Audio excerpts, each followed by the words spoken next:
Good afternoon. So, after some thought, I'll tell you what I'm going to do now. So, I don't have I don't have much motivation to speak about science or to do science, which is incredibly important. But I just tell you the truth, I find it hard to master the required motivation, even though it was most of what I did, but most of what I've done in the last year. But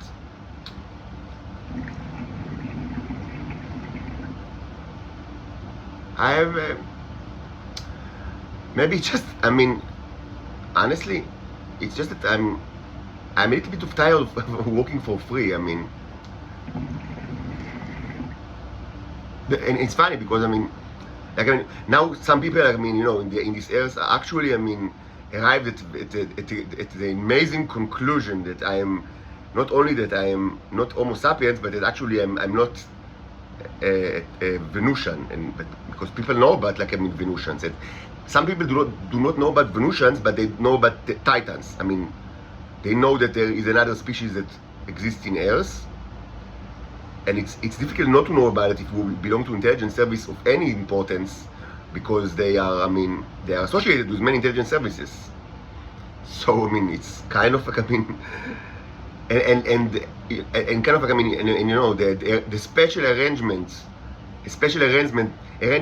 between the Titan females and the homosexuals and pedophiles that are so common in the intelligence services of the world is not something new at all. It's like it's going on for 100 years. Not everywhere, but it's, as I've said many times. My estimation is that it was enacted as a worldwide arrangement already by my estimation is that it was done by Churchill and his contemporaries. So Churchill, the civil service of Churchill, Winston Churchill, was very long. So by the during the probably something happens in second prime ministerhood, which means around the end of his life. So pretty early. So it was and the worldwide thing even during the late 40s. So but so even these people,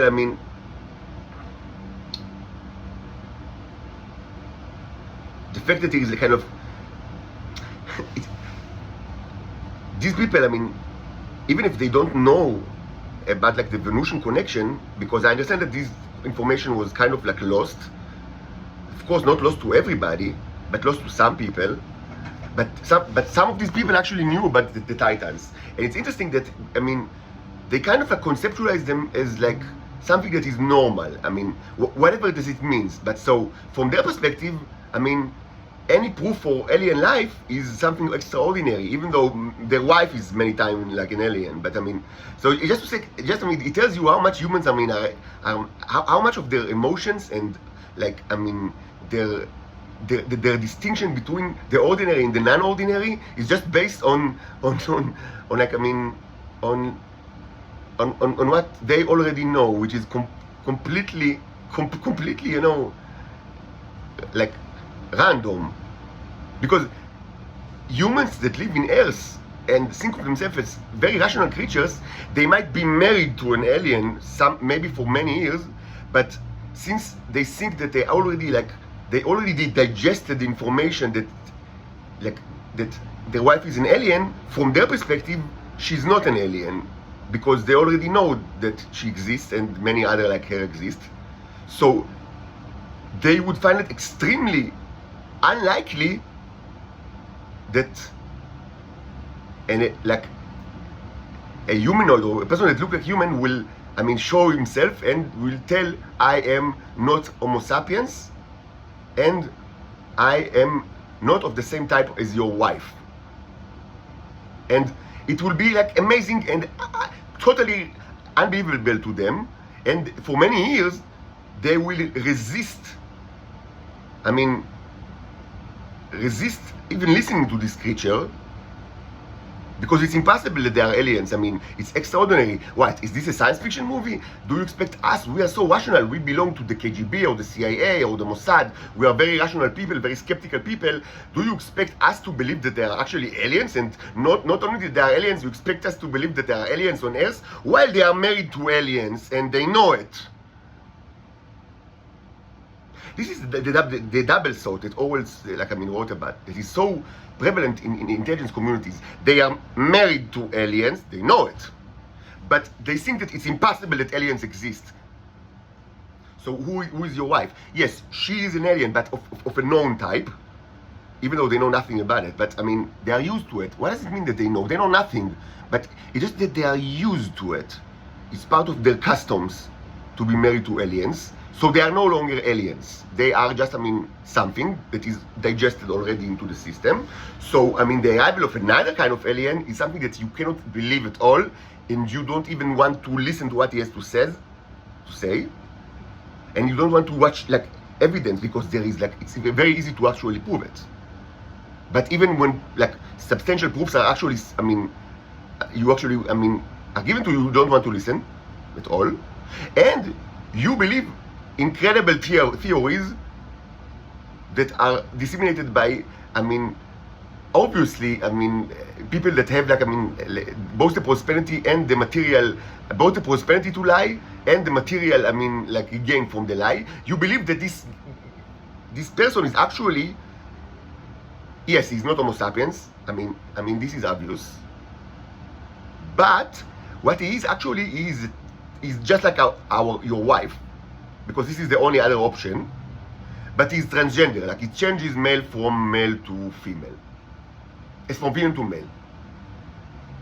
And his entire history and biography, which is 40 years long, is complete fake for some reason, even though it's incredibly easy to prove that it's all true.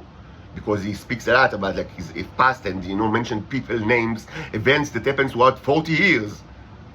And no, you do not believe it. You think that it's all a lie, and it's all a story that is manufactured by some people that control him. But who are these people and what are their interests? It's impossible to know, because it serves no interest at all.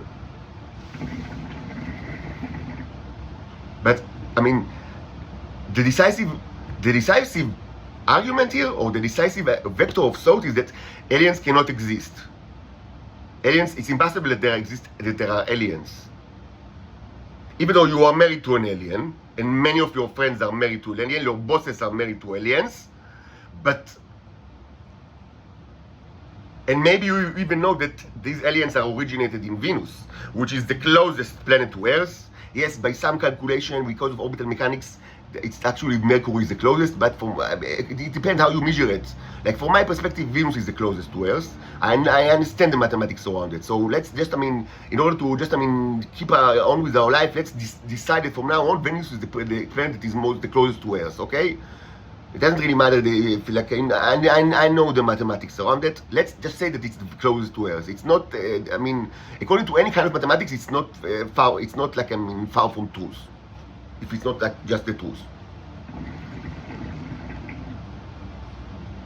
Which means, by the way, that that the universe is full of life, of course. It's kind of if this planet contains life and the closest planet to Earth contains sentient life, and you know that there are billions of billions of billions of planets, I would argue that this is a 100% proof, of the existence of God. But I don't want to get into it. Maybe I will some other time. But in general, I do not want to speak too much about theology, even though it's very interesting, because people don't like to hear about it, and it's never it's kind of it never do anything to them. They don't.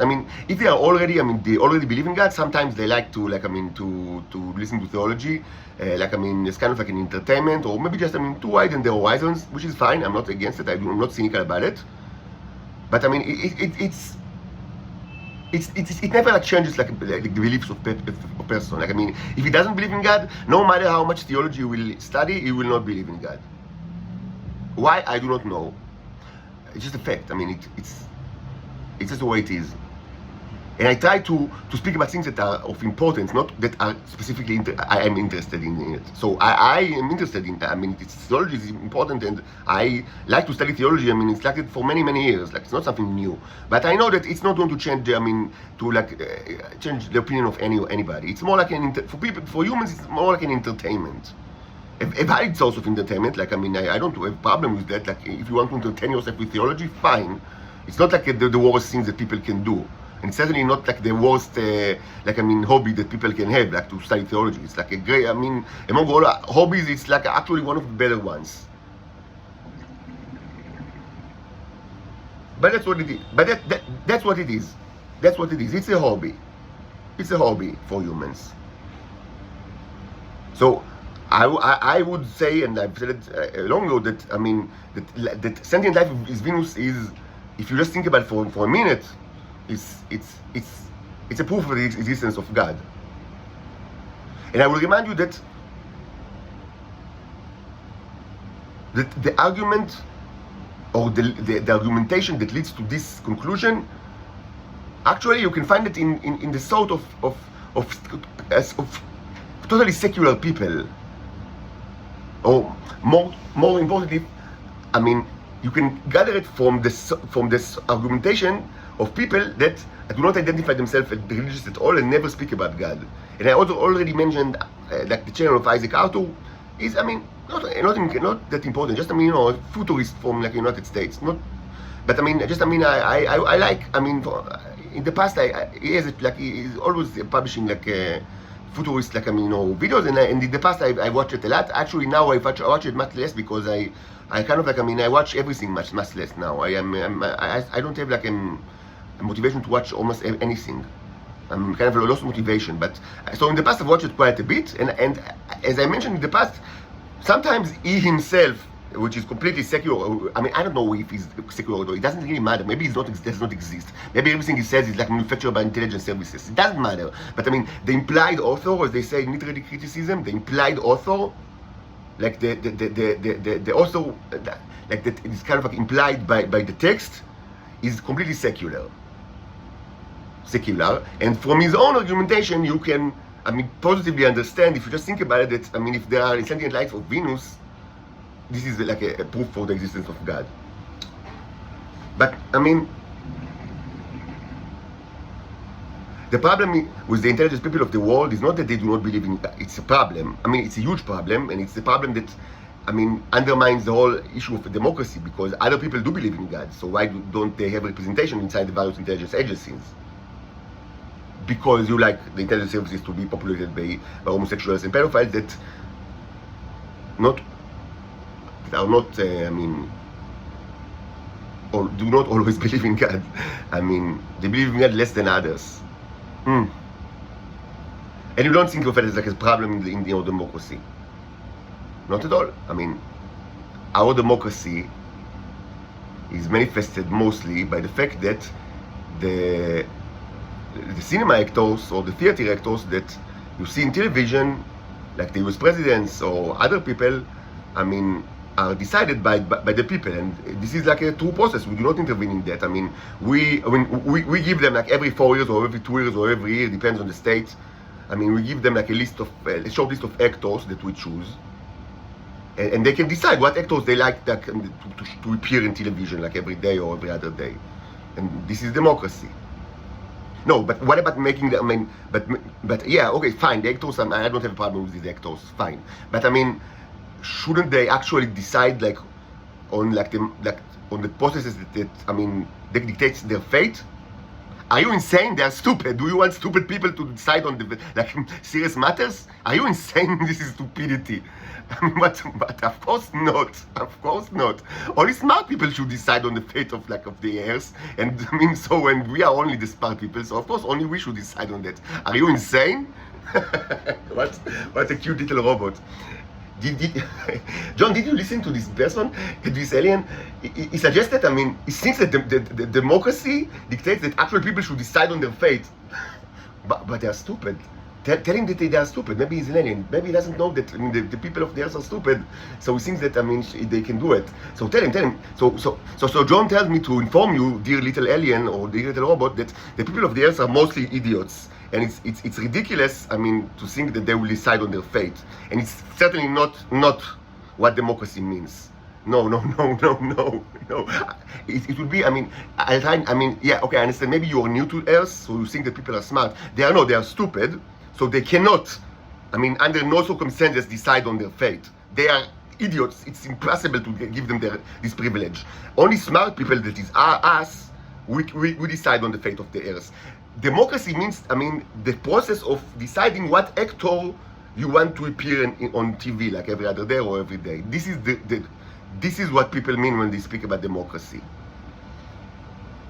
Okay, good to know. I mean, yeah, I mean, and although I must say that these are new argumentations that have never been appeared in the history of humankind. I mean, you know, never. I mean, you know, everything is so new, so fresh. Everything is so fresh here, you know, so fresh. Like, I mean, there is not, you cannot, it's incredibly difficult to find an argument, important argument or important, like, philosophy that was not already existed, like, in Earth 3,000 years ago. But, I mean, yeah, great humans, you know, with their great achievements and advancement, progress, you know, progress marches on.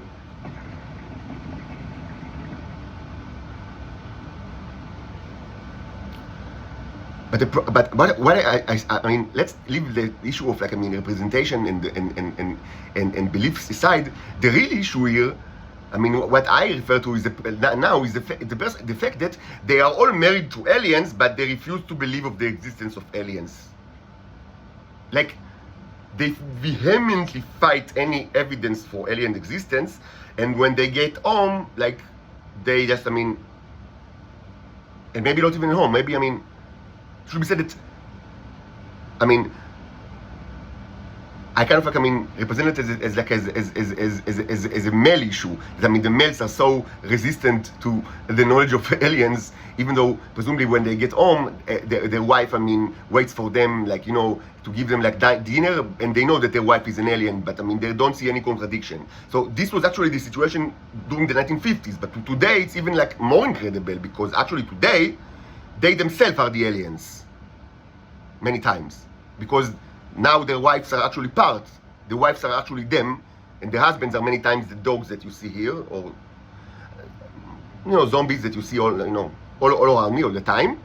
So now it's even more incredible, but because they are themselves aliens, like, I mean, so the aliens themselves refuse to believe in the existence of aliens, while they know that they are aliens. So this is even more incredible than the situation in the early 1950s. Because now the analysts that actually analyze this information are themselves aliens. But they still refuse to exist to believe in the existence of aliens. I mean,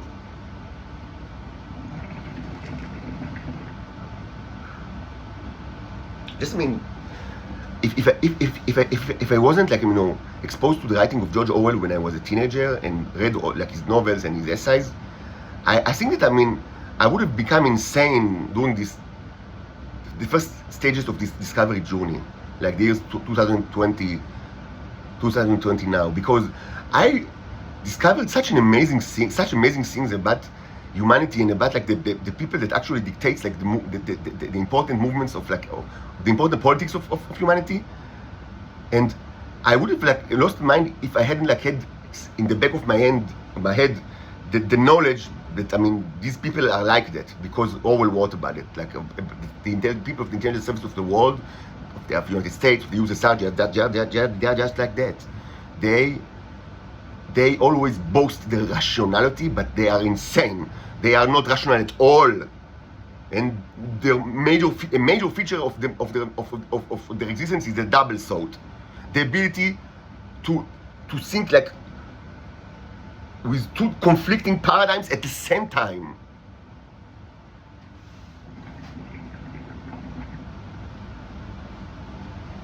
So yes, it's impossible that alien exists, even though your wife is an alien, and later even if you yourself is an alien, and this is known to you, and it's not even a peculiar thing because all your friends are like that, like either they are aliens or they are married to aliens. But it's impossible that alien exists in this universe, which contains billions of planets. And you might even know that the origin of the alien that is your wife or yourself is the planet that is closest to Earth. Maybe you know about it, maybe you don't. I understand that some people thought that they are of like Earth origin. I don't know. I am okay, fine, whatever. Because it doesn't even really mean much. I mean, actually, it's not really that important. That's why I haven't spoken about Venus like for during these 4 years. Like almost, I discussed Venus mostly. I mean, very recently, and I feature it in my art, and I speak about like the origins and the fairy tale that I mean that kind of like was abruptly stopped because of loss of motivation, but. This is kind of like a pretty new like thing in both this channel and also in the other kind of like, Facebook, like a Twitter or the Evernote, because it wasn't that important. It wasn't that important, even if they are of Earth origin. It doesn't really. It's not important, like both from the political like perspective or the ethical perspective, and also it doesn't like really that matter. Like from like the cosmological perspective. Because I mean, as I said, I mean, your true origins, both of you, I mean, are actually in another planet. But I mean, even this is not incredibly important. I mean, like, why is that so important? I mean, I mean, that does it specified in the book of Genesis that I mean, the whole like paradise thing, the snake, all this. I mean, is it like written that this, all of this, this reader, it happened on the planet that I don't know how you call it, but it's the third, like the third. I mean, ellipsis. Like I mean, the orbit is the third ellipsis. Like I mean, like in increasing, in order of increasing like sizes, it's the third from the sun. Is it specified there? No.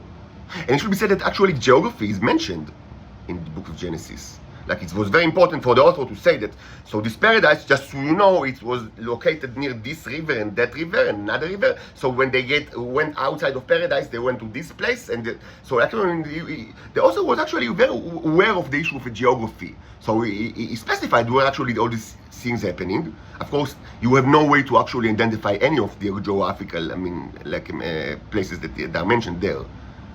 But you assume that it's somewhere on Earth for some reason. But I mean, why is it so important? I don't know. I don't really know. I would argue that it's not important. But what's important is that this person, he must be a criminal, because why is a criminal and why he should be tortured and executed with full permission of the Americans? What is his real sin? His real sin because he has not committed any crime. Otherwise he would have been incarcerated. So what was his real sin? What? I need a crime in order to execute him. Give me a crime. What is his crime? So I'll tell you, Pilate, what is his crime? He believes in God, but you also believe in God. Yes, but he believes in God in a way that undermines your authority, because he speaks about aliens that are not the aliens that you know of, but other aliens, and this undermines your authority, because the existence of aliens can undermine your authority, because it will this means that there is another kind of strong power that watches the earth and maybe even dictates moves and manipulate things, and you know that only you are allowed to manipulate the reality on earth. You, the ruler, our ruler in the past, it was the government of Israel, but since the 1980s it's the government of the United States. So you should understand that when these people speak about aliens, and he refuses to admit that he is he belongs to the alien group that we are all know about them, and most importantly, we already subjugated them. So there is no problem with their existence. But he says that he belongs to another group of aliens that are not under our command. So, by the way that he speaks, what he actually says is that you, Caesar, you are not the real ruler or not the only ruler of this universe. That's what it really means. This is what you can find among, if you watch this, very carefully with a microscope between his lines, what is actually being implied is that you, Obama, Biden, Trump, Bush 1, Bush 2, Reagan, all of you are not the real rulers of the earth. Or in other words, he tries to rebel or to cause rebellious conduct of the Jews against Caesar. So he must be executed. This is his crime. Well, so this is all very new to me. We've never encountered such things in the history. So it's so new, so fresh. It's all so fresh, so fresh. Humans are so fresh in the way that they behave.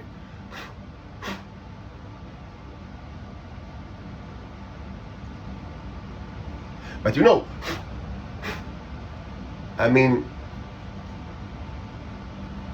does,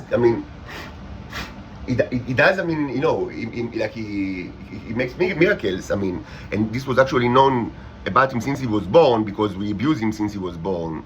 So we actually need him, for these miracles. So, no, these are not miracles. These are natural occurrences. Okay, these are natural occurrences, but they are related to his existence. That's why he's we follow him all his life, and that's why we hate him with many quotes. Yes, so what we should do is actually not really kill him, but just torture him without end and put him in mental hospital, preferably as in a vegetative state, so we can continue abuse his body and treat him in a most horrible way, worse than any kind of crucifixion. So we will be able to exploit his nature, for the benefit of you, Caesar, as it was done since the 1980s.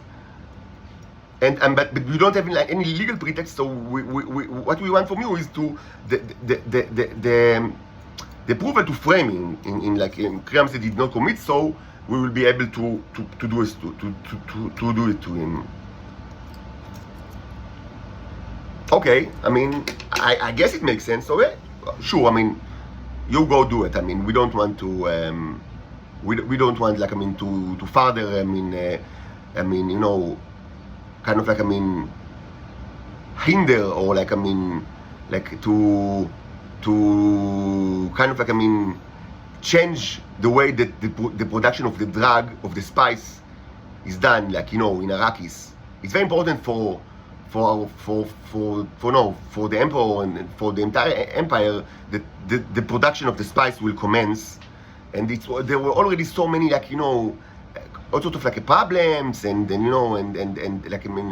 destruction of supply lines, and the worms have eaten many of our our harvesters, and all of this I must say that this kind of it makes the emperor very disturbed, and we want to stop this disturbance. So if you think that torturing these innocent men without hand in the most horrible circumstances that are known to humanity, and the only way to do it is to frame him in crimes that he did not commit. If you say that this will be the only way to secure the continuing production of the spice for the benefit of the emperor and the entire empire, then by all means we give you our blessing to do it.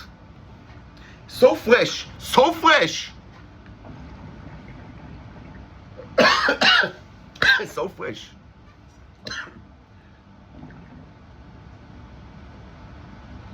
So fresh.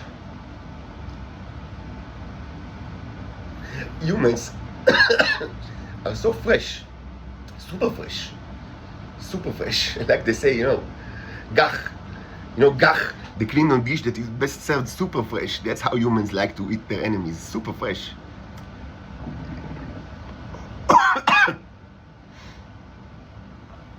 Super fresh.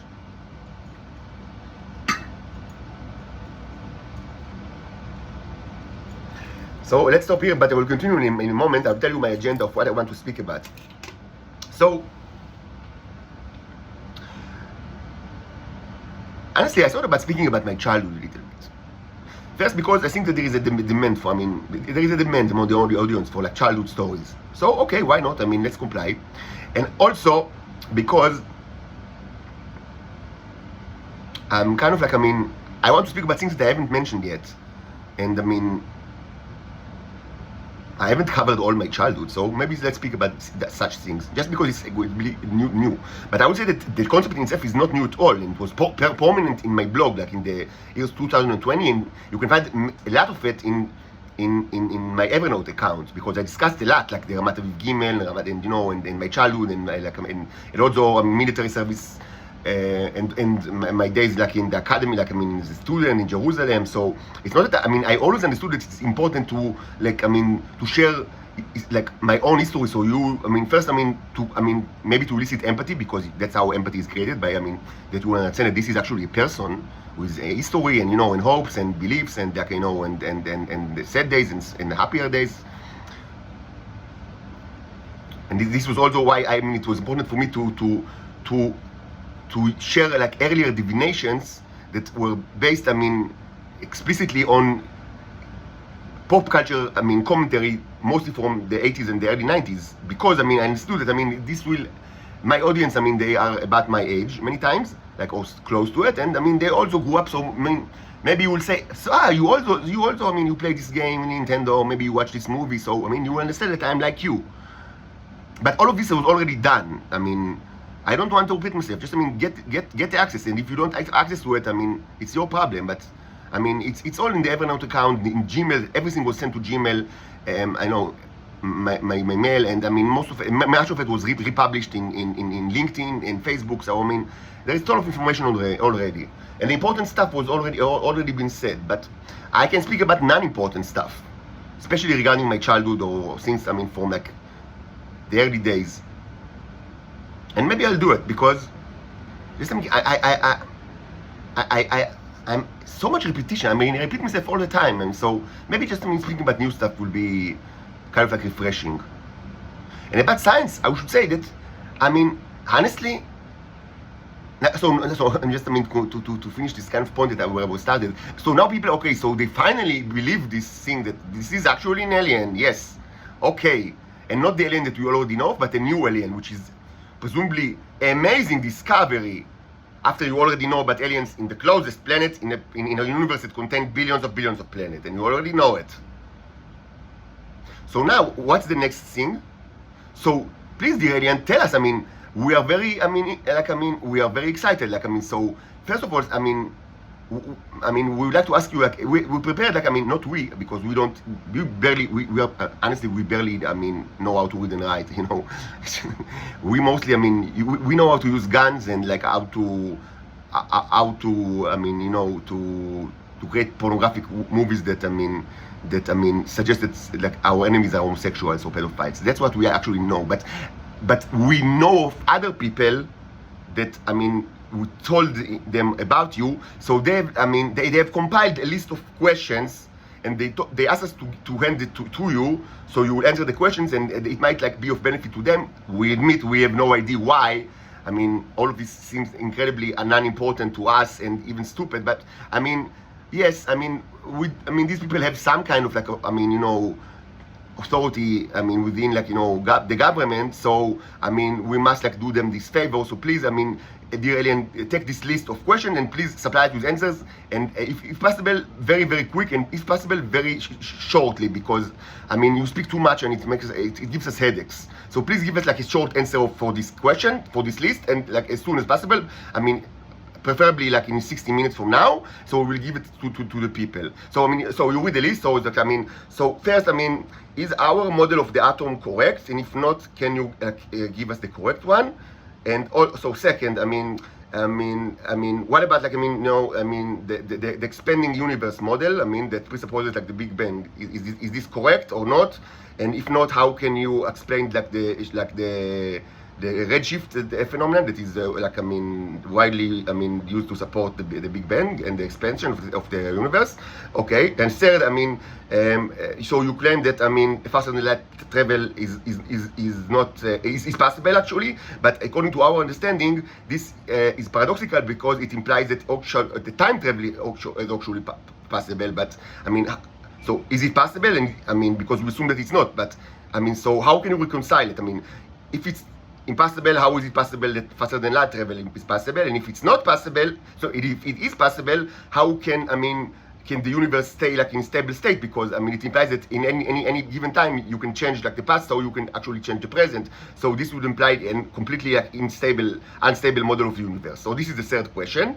And also regarding the fourth question, so we now see that yes, indeed, I mean, life can be created, I mean, that are not carbon based, or I mean, most that, I mean, it's not like, I mean, and like, I mean, a prominent, like, I mean, atom in the molecules of life forms. So we would actually want to, I mean, so there are a lot of questions, I mean, that relates to it. So, I mean, but, so just very simply, could you specify all the elements that can be used as a replacement for carbon? And also, could you just give us, like, I mean, as a general direction, what kind of molecules, but, I mean, in a general term, I mean, what types of molecules can, I mean, be used as a basis for life?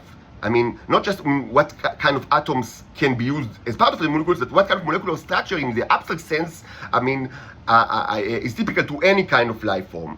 So, I mean, so, okay, so let's start with these 4 questions, but I mean, so just, I mean, after it's done, I mean, we have like more questions, but I mean, let's start with that.